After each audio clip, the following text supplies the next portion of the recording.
Now then YouTube, I'm the Toff Man, and welcome back to some more TC5 Guide. We are back with Thaumcraft 5, guys, and we've got some more things to be able to show you how they work today. Last episode we went through all of the lamps, we also went through the infernal furnace, and we went through some of the basic stuff and all of this stuff on the top here. Today we're going to be going up this route right here, and we're also going to be doing these little bits and bobs that you can see all over the side here, and maybe even go into the Primal Arrows and the Bone Bows and stuff. It depends how much time we've got. So, up to Arcane Stone. This is one of the first things that you'll probably want to go ahead and make when it comes to Artifice. Arcane Stone is basically is a basic building material for many complex mystical constructs. It's a normal stone that has been seared by elemental fire and strengthened by elemental earth. So, to get 9 Arcane Stone, you need 8 pieces of stone and 1 of the different types of shards. It really doesn't matter which, you can go ahead and put that there and it will make Arcane Stone. 5 Terra and 5 Ignis will get you the Arcane Stone that you need. You can also make Arcane Stone bricks by putting 4 stone together, just like what you would normally do. Arcane Stone stairs, you can also make Arcane brick stairs, and also Arcane Stone slabs with Arcane brick slabs available as well. So once you've got that, there are a couple of different things that you can get to. The Paving Stone of Travel, which is pretty decent, guys. You can craft it with Arcane Stone bricks, 4 of them, 1 Earth Shard, 1 Air Shard, and you get 4 Paving Stones of Travel, as long as you can put 50 Terra and 50 Air inside there as well. So, let's go and have a look to see what they actually need. What they actually do, sorry. Now the Arcane Stone, the Paving Stones of Travel, if we go ahead and put these down here, for example, and pop these down, you can use these as a path, and what would happen to you is basically this. Woo! It will speed you up like you wouldn't believe, and look at those for the particle effects. You've got to love Thaumcraft 5, you've got to love Thaumcraft just in general for particle effects. If you're running, it's much faster as well, which is great. And I absolutely love that particle effect. That was not there in Thaumcraft 4. I am pretty sure that that wasn't there. But that is the Paving Stone of Travel. There is another Paving Stone, guys. The Barrier Stone, which is crafted with 4 stone bricks, again, 4 Arcane Stone bricks, 1 Fire Shard, 1 Order Shard, 50 Ignis, and 50 Order. And what this will do, if we get it, the Barrier Stone, is it will stop things from passing it that aren't players. So let me go ahead and show you. And I apologise if my voice is a little bit croaky, guys. I've been doing a lot of recording today and I'm still not quite well enough to be able to do this. So let's go and take the, let's get a cow. And all of these will just stay in there, and they will not be able to get out of there. They will not be allowed to move out of there at all. It's the same goes for it's creepers and, you know, other stuffs. Oops. Come here, you. So let's put that there. And that won't be able to move or get out either. It will also bounce back projectiles, I believe. Let's have a quick read of this. You have discovered a way of turning arcane stone blocks into mystical wards that prevent most creatures from crossing them. It should be noted that these wards aren't always 100% foolproof, and they cannot prevent other players from entering an area, but they keep most common threats at bay. They will also prevent golems from crossing them. Golems aren't in Thaumcraft 5 just yet, guys, but they are being worked on, I can tell you that. For best results, you need an unbroken line of them between the areas you wish to protect and the outside world. An active redstone signal will disable the block. The colour of the runes above the stone indicate its current status. Purple runes show that something is preventing something from crossing. Apologies, guys. Blue runes indicate that it's been deactivated with a redstone signal. Red runes show that something is preventing it from fully warding an area, and a gap exists where something might be able to pass through. So keep an eye. The purple runes, as you can see, guys, are keeping something from leaving the area, which is doing a very good job, I've got to say. So going from there, guys, there is also the Arcane Levitator. This thing needs some planks of any kind on the top corners, 2 iron ingots, a night ore, an air shard, and a brass gear. It'll need 50 air and 25 terra. And what the Arcane Levitator can do is pretty cool. Let me go ahead and grab it. There we are. You can use this as a makeshift lift. Woo! How large is that? Complete with Thaumcraft 5 new mechanics. Now basically, well, I say new mechanics, new kind of these little particle effects things. It's great. So you're floating on it, guys. If you want to go down, you simply press shift and you go down. If you want to go up, you just let go of shift and it will pop you up. The other thing to note, guys, with Arcane Levitators is they can actually stack, and they will they will kill you. They won't kill you at all, guys. You know, just totally ignore that. They will push you up much further than what they originally would. So there you go. We're gonna pop down. I'm gonna put some more down here because why not? So I can show you this. Range set to 16 blocks. Really? Oh, you can do that on the side there. Ooh, you can separate the range now. Was that always there, or was that just me?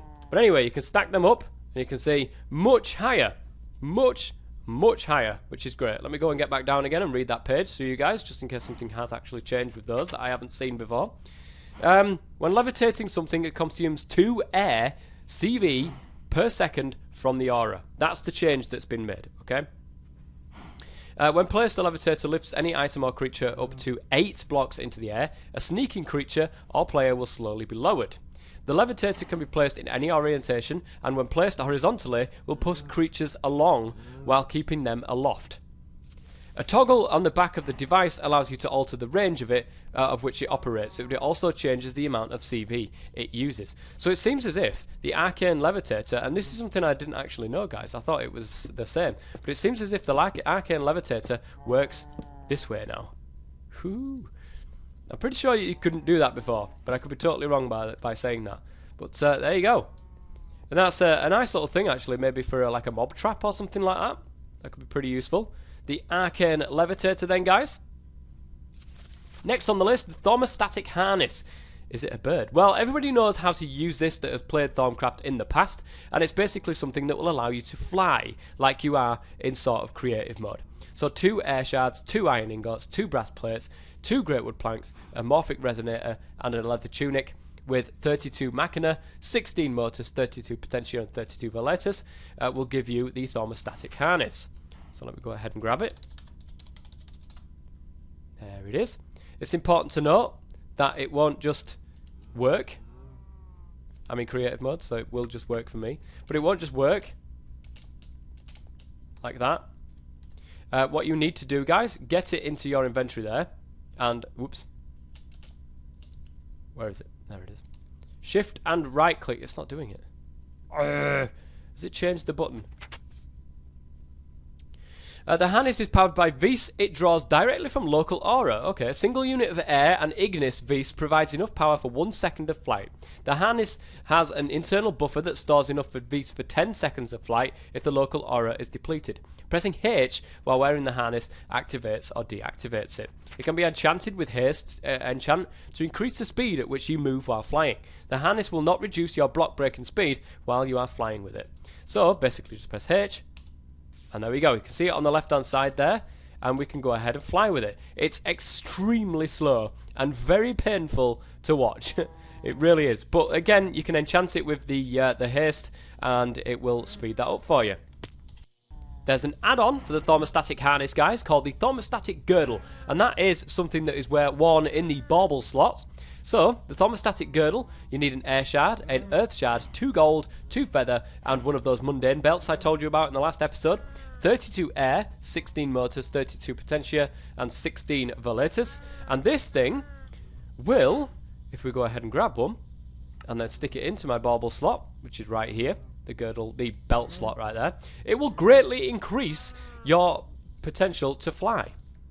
So you can see at the moment we're actually just gliding across, and that's because of the thermostatic thingy. So if we actually fly in the air, guys, it will actually speed up how fast we can fly. Although not by a great deal, it certainly still does the job though. With that bit done, up on the top left hand side here, we're going to go over to the bone bow and the primal arrows. The bone bow is pretty decent, guys. It's 3 bones, 1 entropy shard and 3 string, and it's a bow, sorry, that will be able to fire much faster and stronger than your other ones. So let me go ahead and grab some arrows. There you go, can you see that? If we do that, you can actually see how... Whoa, I just hit myself. It's capable of rapid fire if you hold it down. We'll just automatically do it for you. Woo! But that is the bone. I'm just messing around now, guys. That is the bone bow. What I'll do is I'll turn that off now. Great. And then put myself back into creative mode. And yeah, that is the bow of bone, which is great. So, to go along with that are also Primal Arrows. All do different things. You need 8 arrows around whatever shard it is that you want to have as your Primal Arrow. Air arrows crackle with energy. They inflict similar damage to normal arrows, but the magical energy bypasses any kind of armor protection.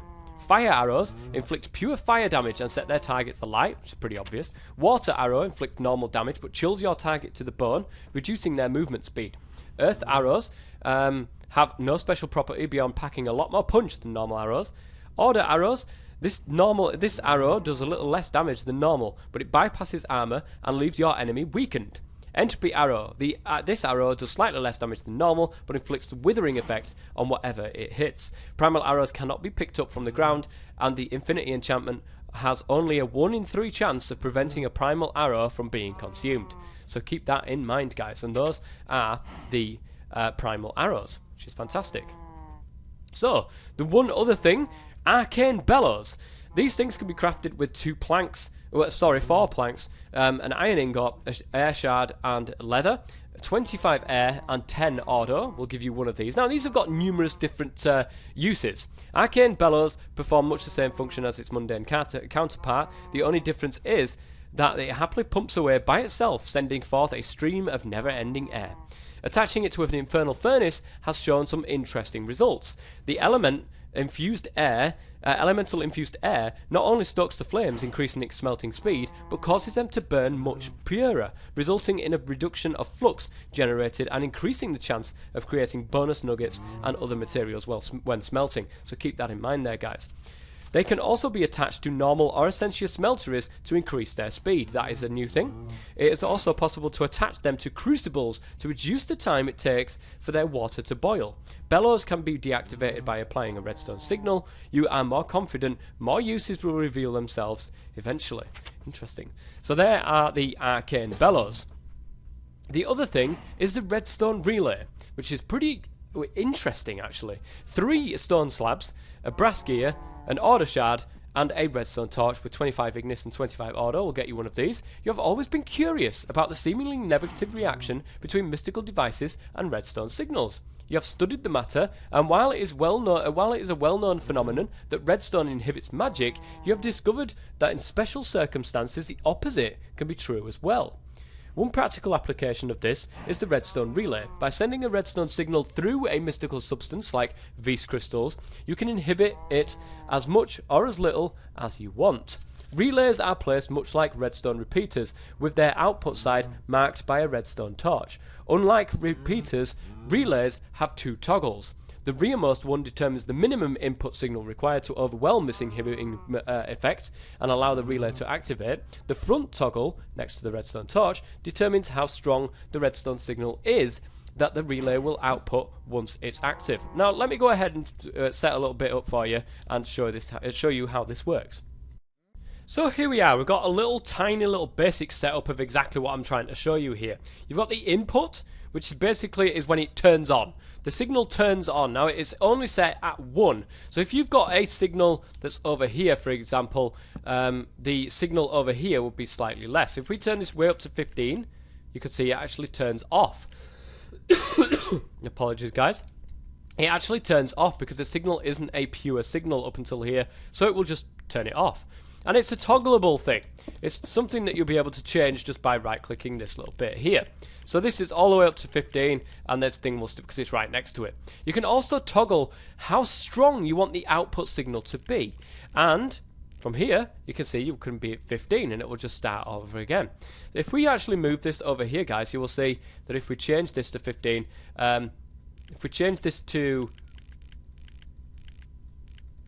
Well, when does it go off? Well, 14. If we change it to 1, it will still output at 15, and that is something that's pretty goddamn useful, guys. So, just something to keep your mind interested there in the new relay, which is great. So let's take a look. That is the Redstone Relay. So now I've done all of this top stuff right here. Next episode we will be back and we'll start doing some of this interesting stuff all the way down here, including the infusion. So until next time, guys, thank you very much for watching. I've been the Toff Man, and as always, stay safe.